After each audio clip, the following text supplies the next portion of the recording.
Merci beaucoup, chers compatriotes, chers frères et sœurs. C'est une opportunité que nous avons cet après-midi de nous retrouver ensemble. Là, je parle avec un ancien, le frère Willy Lesengue, qui est avec moi ici. Bon, nous sommes dans notre bureau, soi-disant, à mon garage, en fait. C'est pas ça le bureau comme tel. Bon, le bureau, c'est pas aujourd'hui. Peut-être le bureau, c'est un jour de la semaine. Mais on veut juste faire quelque chose à l'occasion du départ de l'ancien Baruti Kasongo, entendre un peu le point de vue des uns des autres. Donc c'est pourquoi je pose deux petites questions à Frère Willy Lesengue, qui est avec moi. C'est un ancien de Johannesburg, un ancien du Congo, un prédicateur également. Bonjour Frère Willy. Bonjour. Bien. Frère Willy, j'avais juste deux questions à vous poser. La première était celle de savoir que vous nous dites un peu quel est votre petit histoire dans le message. Quand est-ce que vous avez cru le message? Comment vous avez évolué avec le message? Et la deuxième question, je vous pose déjà les deux. La deuxième question, c'est comment vous avez connu le pasteur Baruti Kasongo, Léonard? Et puis, est-ce que vous avez un témoignage par rapport à cet homme de Dieu? Bon, merci le frère Calopas. Que le Seigneur vous bénisse, tous nos spectateurs, les frères et les sœurs dans ce message. Je m'appelle, comme le frère Clopas a dit, Willy. Mon nom c'est Willy Lesengue Muniae. Je suis du Congo, DRC Congo, Démocratique République of Congo. C'est là où j'ai cru ce message. Comme j'ai cru le message quand je faisais l'école secondaire, quand j'ai terminé. Alors, si je peux parler brièvement de mon expérience, quand j'avais cru le message, le jour que j'avais reçu le baptême, j'avais rêvé la nuée. C'est une nuée que nous voyons, que les prophètes parlent de 1963. J'ai rêvé que j'ai vu la nuée et il y avait une foule de personnes que j'ai prêché. J'allais montrer le Seigneur Jésus-Christ qui apparaît dans les airs. À partir de là, j'ai voyagé. Je suis maintenant résident en Afrique du Sud. Et en Afrique du Sud, j'ai fait l'œuvre missionnaire. Partout, j'ai prêché l'évangile de ce message. Et nous remercions le Seigneur Jésus-Christ qui nous a ouvert les yeux pour voir ce message du temps de la fin, que nous croyons que ce message qui a été apporté par les seigneurs, les prophètes de Dieu de Malachie, que nous croyons qu'il est les livres de Malachie 4, que Dieu nous a envoyé dans ce temps de la fin. Bon, juste là rapidement, Frère Willy, je vous coupe un peu, je m'excuse. Vous pouvez nous préciser l'année précise que vous avez cru le message et qui vous a apporté le message du temps de la fin? Et c'est à Kinshasa ou dans une autre province? Ok, j'ai cru le message en 1984, c'était dans les provinces de Bas-Congo, à Kisantu, quand j'ai étudié dans l'école Kubama, Institut de Kubama au Bas-Congo. C'est là où j'ai cru le message. J'ai cru le message là-bas. À partir de là, je suis venu à Lubumbashi. Je suis venu à l'Afrique du Sud. C'est à partir de l'Afrique du Sud, j'ai un peu voyagé dans l'œuvre missionnaire. J'ai établi l'église à Johannesburg. J'avais une petite assemblée à Johannesburg et j'ai fait la tournée. Je suis allé en Namibie, je suis allé en Angola, je suis allé en Zimbabwe, je suis allé à l'Afrique du Sud, je suis parti à Durban, Cape Town, partout dans les provinces. Par la grâce de Dieu, je suis maintenant à Johannesburg. Je suis maintenant à Johannesburg et je suis toujours dans l'œuvre du Seigneur. Et que, comme le frère Clopas m'a demandé, m'a posé la question, l'expérience que j'ai de feu notre révérend Baruti Kasongo, je l'ai rencontré d'abord au Congo, à Kinshasa, avant que je puisse venir à l'Afrique du Sud. Ici à l'Afrique du Sud, je l'ai reçu quand il est venu prêcher à Johannesburg. Personnellement, je l'ai rencontré et mon expérience personnelle avec le révérend Baruti, il avait prié pour moi. Il avait conduit, quand il a fait les réveils, il a prêché dans beaucoup d'églises ici. Alors, quand il a prié pour moi, j'ai rêvé. Il prophétisait sur moi. Il disait que tout ce que tu lieras sur la terre sera lié au ciel. Tout ce que tu délieras sur la terre sera délié au ciel. C'est ça l'expérience que j'ai de lui.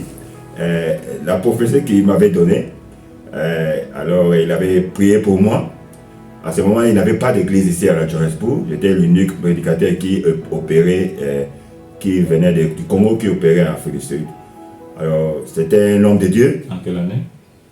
Je crois que, si je me rappelle, ça fait à peu près 12 ans passés que j'avais raconté ici en Afrique du Sud. Alors, je donne un bon témoignage. C'était un homme de Dieu que Dieu a utilisé puissamment. On a vu la main de Dieu. Et nous remercions le Seigneur Jésus-Christ pour un homme. Sa présence sur cette terre, il était une bénédiction pour nous. Et nous croyons que son âme repose en paix. Et nous savons que nous donnerons chacun les œuvres que nous avons faites sur la terre, nous suivons de l'autre côté. Et nous bénissons le Seigneur pour nous avoir envoyé un tel homme. Et nous remercions Dieu pour toutes les bonnes choses que Dieu a utilisées au travers de cet homme. Il était vraiment une bénédiction pour nous, l'épouse du temps de la fin. Merci, frère Cléopas. Merci beaucoup, frère Willy. Je crois que j'aimerais aussi demander à frère Cléopas, Oui. quelle est l'expérience que vous avez du pasteur Baouti, Baouti Kassomo? Léonard. Merci beaucoup, frère Willy, pour la question. Bon, moi, je vais commencer au commencement. Ça veut dire que avant que je parle de comment j'ai connu le pasteur Baouti ici en Afrique du Sud, je vais parler un peu de moi. Quand j'ai pris le message, c'était en 1987. C'est en 87 que moi j'ai cru le message du temps de la fin à Kinshasa par un précieux frère du nom de Frédéric. Le frère Frédéric m'a prêché le message. Il m'a trouvé d'abord, j'étais zélé avec le pentecôtisme. Pour être honnête, je venais de chez pasteur Mbié, de la cité Bethel, donc avec qui aujourd'hui c'est le fils Moïse Mbié. C'est là que j'ai cru le message. J'ai cru le message là-bas. Je veux dire, j'ai commencé à être chrétien là-bas. Alors, tellement zélé, je me retrouvais avec un pamphlet, un paquet de pamphlets de Maurice Cerullo, un ancien prédicateur américain. J'étais en train de coller ça de Yolo Nord à Yolo Sud. Nous, on habitait Yolo Sud à cette époque-là, avec le vieil ami. Alors, c'est comme ça que, dans ces ailes, j'étais en train de plaquer ces pamphlets-là de Maurice Cerullo, un prédicateur américain puissant et tout. J'ai placé ça au poteau, le long de route. Je vais rencontrer frère Frédéric. Frère Frédéric m'a suivi. Il me suivait, il voyait mon zèle. Parce que pendant que j'étais en train de plaquer ça, les gens pouvaient me demander, mais c'est quoi ça? Je m'arrêtais, hey, dis, guys, venez nombreux au stade, à Maurice Cerullo qui vient, un grand prédicateur américain et tout. Alors, moi, Frédéric suivait toujours tout ça, et puis, venez l'écouter, c'est un grand homme de Dieu, vous allez donner vos vies au Seigneur. Alors, arrivé à Yolo Sud, il m'a approché pour me demander, quand je finis presque mon travail, il dit, mais vous êtes chrétien? Moi, je dis, moi, je suis chrétien. On s'est mis à côté, et puis, il m'a prêché le message.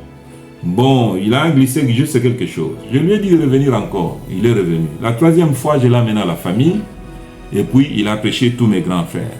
Ça, c'est moi, le vieil ami pour Richard. Dès là, il nous a prêché l'histoire. I can say it's a very long story. I will just make it short, pour être bref. Ça, nous sommes en 87. C'est comme ça qu'on est monté à Rigini. C'était encore le pasteur Mbombo qui était prédicateur, qui était pasteur. Alors, c'est comme ça que j'ai cru le message. Maintenant, on a commencé à monter la montagne. On partait plus à la cité Bethel. Ce qui nous avait beaucoup aidé à croire ce message, c'est du fait que je suis toujours reconnaissant au pasteur Mbié, d'heureuse mémoire, le fait Mbié. Il est mort, mais il avait quelque chose qui avait stimulé qu'on arrive à croire le message du temps de la fin. Le pasteur Mbié lisait la Bible, il lisait la Bible 2 fois l'an. Alors nous, avec le vieil ami, on s'est dit, bon, si lui peut lire la Bible 2 fois l'an, pourquoi nous ne pouvons pas aussi la lire une fois, par exemple, l'année? Alors, nous avions déjà la base de la Bible. Nous avions déjà la base la connaissance des Écritures. Quand Frédéric est arrivé, croyant du message, nous avions déjà des bases. Mais lui nous a essayé un peu, il a exploité ça, il exploitait ça beaucoup mieux que nous tous. Alors c'est comme ça qu'on a cru le message. Et ce que je voulais dire est que depuis qu'on a crié, c'était le pasteur Mbombo. Pasteur Mbombo, il y a eu le pasteur Dioka qui est arrivé pour prêcher l'ordre. Et puis à partir de là, l'église s'est divisée. Un groupe est allé avec le pasteur Dioka, un autre groupe est resté à Guinée. Moi, je suis parmi le groupe des gens qui étaient partis avec le pasteur Dioka. En fait, le pasteur Dioka nous a rejoints. Quand il a prêché l'ordre et que ça a divisé le frère, ce qui n'est pas aussi une bonne chose du tout, mais à un moment donné, il y a toujours le prophète dit que séparation avec l'incrédulité. Alors, nous sommes allés, on a commencé chez les jésuites, avec les Kassongo, avec le Mouzomoué, Claude Mouzomoué, et puis on est allé, on a envoyé le pasteur Tchaouké pour aller chercher le pasteur Dick qui nous a rejoints, on l'a élu pasteur chez les jésuites. Les jésuites nous ont chassés, on ne s'était pas entendu avec eux, ils ne voulaient pas qu'on construise dans leur bâtiment. C'est comme ça qu'on a traversé la petite rivière vers Matete, qu'on appellera Shekinah 1. Shekinah 1, Shekinah 2. J'ai des photos où je suis en train de détruire le bâtiment de Shekinah 2 à des bonhommes. Donc, c'est encore une longue histoire. Pour dire en bref que on s'est séparés en ce moment-là. Le pasteur Barouti est resté, moi je suis allé de l'autre côté. Comment moi j'ai connu, pour répondre à la question de Frère Willy, j'ai connu le pasteur Léonard Barouti. Le pasteur Léonard Barouti, moi j'étais enseignant à The Young Leaders School. The Young Leaders School, j'aimais l'anglais. Depuis le deuxième CO, j'avais aimé l'anglais parce que j'avais quand même eu l'opportunité d'être enseigné l'anglais par quelqu'un qui aimait l'anglais, qui enseignait l'anglais très bien. Jean Calvin. Jean Calvin avait étudié l'anglais avec le protestant américain. Alors, il est venu chez nous, là où je suis au Kasaï. Hein. Alors, c'est comme ça que Jean Calvin a stimulé cet amour de l'anglais en moi depuis le deuxième CO. Donc, j'aimais l'anglais. Arrivé à Kinshasa, où j'ai terminé mes humanités, après mes humanités, je suis allé à The Young Leaders School pour améliorer l'anglais. J'ai terminé, c'était l'école de Makengo Mbala, qui était notre directeur. Après ça, j'ai commencé à enseigner à The Young Leaders School, avec le Molima et les autres amis qui enseignaient. Le frère Molima, vous le connaissez. Alors, pendant que j'enseignais avec Makengo Mbala, il m'a pris pour que je sois comme on dit, son tuteur, donc son assistant en fait, dans le business English. J'enseignais l'anglais avec The Young Leaders School et nous sommes partis de The Young Leaders School pour The Big English Center. The Big English Center, c'était le corps de pasteur Barouti et le frère Ngankoy. Maintenant, les deux sont des mémoires. Alors, c'est par là que j'ai connu le pasteur Barouti. Pour la première fois, là, au Congo. Donc, c'était leur école. Ils nous ont tirés avec Molima de The Young Leaders School où on était enseignants, où nous étions enseignants pour aller enseigner au Big English Center. C'était une belle école, il y avait un afflux des étudiants, mes classes étaient toujours pleines. Et puis j'ai décidé de quitter le Congo pour venir à l'Afrique du Sud. Alors je suis allé à l'ambassade de l'Afrique du Sud, on m'a donné le visa for free pendant que les gens déposaient $1000. Parce que les gens qui partaient ne revenaient pas, il y avait une conditionnalité pour avoir le visa, il faut déposer $1000. Moi, quand je suis allé, j'ai fait mon interview, j'ai parlé mon anglais, ils ont dit non, this one can go. Ils ne m'ont pas demandé l'argent. On m'a donné le visa de l'Afrique du Sud. C'est comme ça que j'ai pris l'avion, je suis arrivé en Afrique du Sud. Alors, étant ici, j'étais devenu presque l'interprète de tout le monde. Alors, mon histoire maintenant, pour ne pas parler comment j'ai interprété presque tout le pasteur, tous les anciens, hein, qu'on parle le pasteur Dioka, qu'on parle le pasteur Kalumbu, non, pas pasteur Kalumbu n'était pas venu, je parle de pasteur Kayumbi, Léonard aussi, Kayumbi de Mbujumaï, quand il venait ici, les Sautères, les Lubanza, Romial, quand on parle de tous ces gens-là, je les ai interprétés. Alors, pour parler spécifiquement de pasteur Barouti, le pasteur Barouti est arrivé. Pour la première fois, il a entendu il connaissait que à Durban, le frère Banam avait fait beaucoup de miracles. Comme c'est un homme qui aimait beaucoup de miracles, il avait cette tendance-là. Il est arrivé ici, il m'a trouvé, nous étions avec Prosper, comme je peux vous montrer dans cette photo ici. Quand il est arrivé là, c'est la première fois qu'il est arrivé ici. On est avec Prosper. Vous verrez que je suis là. Moi, je suis là. Il y a le frère Prosper et le pasteur Barouti. Derrière nous, il y a le bus qui nous a menés à Durban. Mais nous ne sommes pas allés avec le frère Prosper. Je suis allé seul avec le pasteur Barouti. Alors, je l'ai accompagné à Durban, comme il voulait aller prêcher là-bas. C'est là que le miracle, avec cette camion de béquilles plein, le miracle de Frère Branham, même Frère Branham lui-même n'a jamais oublié le miracle de Durban. Alors, nous sommes entrés dans le bus, moi avec le pasteur Barouti. Donc, c'est un ami parce qu'on a passé tous ces temps ensemble à Durban. On a été logés dans une même chambre d'hôtel. Lui avait son lit, moi j'avais mon lit. Le seul témoignage que j'ai de Léonard est que c'est un homme très comique, et il me faisait rire toute la nuit. Toujours souriant, toujours avec de belles histoires à raconter. Et nous sommes restés avec lui. On a été par-ci, par-là. Donc, il a prêché dans toutes ces églises ici. Je peux vous montrer les images. Donc, tous ces pasteurs ici, à ce voyage-là, tous ces pasteurs ici, il a été prêché partout là. Il a prêché chez lui. Et après, il a fait le combine meeting.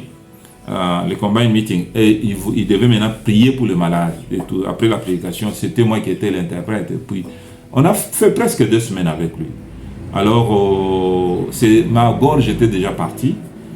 C'est ainsi qu'à Dissar, il a dit, non, pasteur, I have to go now. Je l'ai laissé à Durban. Après qu'on a fait l'œuvre missionnaire, je suis revenu à Johannesburg. Parce que moi, j'étais basé à Johannesburg. Donc, il a même amené mon témoignage à Kin, m'a laissé entendre ça. Alors, voilà comment j'ai connu cet homme de Dieu-là. Et dans notre voyage aussi, on est passé par Balmoral. Balmoral Hôtel ici, c'est l'hôtel où le prophète était logé. Donc, quand le maire de la ville de Durban appelle Frère Branham pour dire « Frère Branham, tu es où? Je suis déjà à l'hôtel. » C'est cet hôtel ici, Balmoral Hôtel. Tu es déjà à l'hôtel, oui, mais ouvre la fenêtre de ta chambre, regarde dehors. Cette camion remplie de béquilles après la prière de son serviteur. Alors nous sommes passés par là, nous avons quand même tiré une photo avec le pasteur Beka. Donc j'ai plusieurs photos avec Beka. Ici nous sommes avec le pasteur Nemi, toujours à Durban. Ici nous sommes ensemble. Je me rappelle quand j'ai acheté la chemise carolée, la chemise avec carreaux, il m'a dit non Cléo, achète-moi aussi une chemise comme ça. Je me rappelle c'était pendant un peu l'hiver.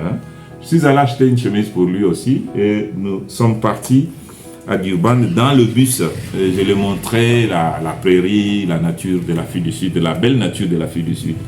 On a passé des moments merveilleux avec lui. Voilà un peu mon témoignage de cet homme de Dieu-là qui vient de nous quitter et qui nous a promis que rendez-vous au ciel.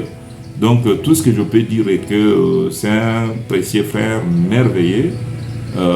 Ce n'est pas parce que les gens disent qu'il est souriant, mais moi-même j'ai vécu ça. Que le pasteur Barouti Kasongo, d'heureuse mémoire, qui vient de nous quitter, nous sommes en train de croire et d'espérer qu'il va nous servir de signe. Parce que tous ceux qui sont partis, le frère Branham dit qu'ils vont ressusciter premièrement, ils seront avec nous à l'enlèvement. Il a souhaité qu'il soit à l'enlèvement, mais le Seigneur n'a pas voulu que cela soit ainsi. Voilà un peu mon témoignage, chers frères et sœurs qui croient le message des temps de la fin par rapport à son serviteur. Nous remercions le frère Cléopas pour l'éloge qu'il a apporté à l'homme de Dieu, le révérend Barouti. Et nous croyons que nous le verrons de l'autre côté. Je prie, je parle à l'épouse, nous devons avoir l'espoir. Le Dieu qui a utilisé le révérend Barouti est vivant. Sur le Saint-Esprit, Dieu a retiré son serviteur, mais il n'a pas retiré son esprit. Et nous devons croire au plein évangile. En tant qu'épouse du Seigneur Jésus-Christ, comme j'avais donné mon expérience quand j'avais rencontré l'homme de Dieu, quand le révérend Barouti est venu à Afrique, il a prié pour moi. Il m'a imposé les mains parce que je prêchais l'évangile à Afrique du Sud partout. J'ai toujours cru que partout où nous prêchons ce message, Dieu confirmera par les signes et les prodiges. Alors j'ai demandé, Seigneur, où sont les miracles? Nous ne devons pas prêcher les messages sans signe. Et Dieu m'avait dit de jeûner. J'avais jeûné 28 jours. Après avoir jeûné 28 jours, Dieu m'avait donné le ministère de la guérison divine. Il va commencer à m'utiliser aussi puissamment par la prière pour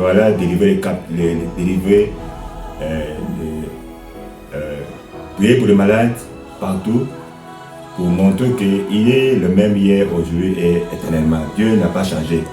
Et nous devons avoir la foi. C'est que dans tous les âges, si nous croyons à ce message, nous croyons au même message, Dieu confirmera cela par les signes et les prodiges. Nous remercions Dieu pour ce grand homme qui est parti, encore une fois, que son âme repose en paix et que nous croyons que Dieu continue à œuvrer parmi son épouse.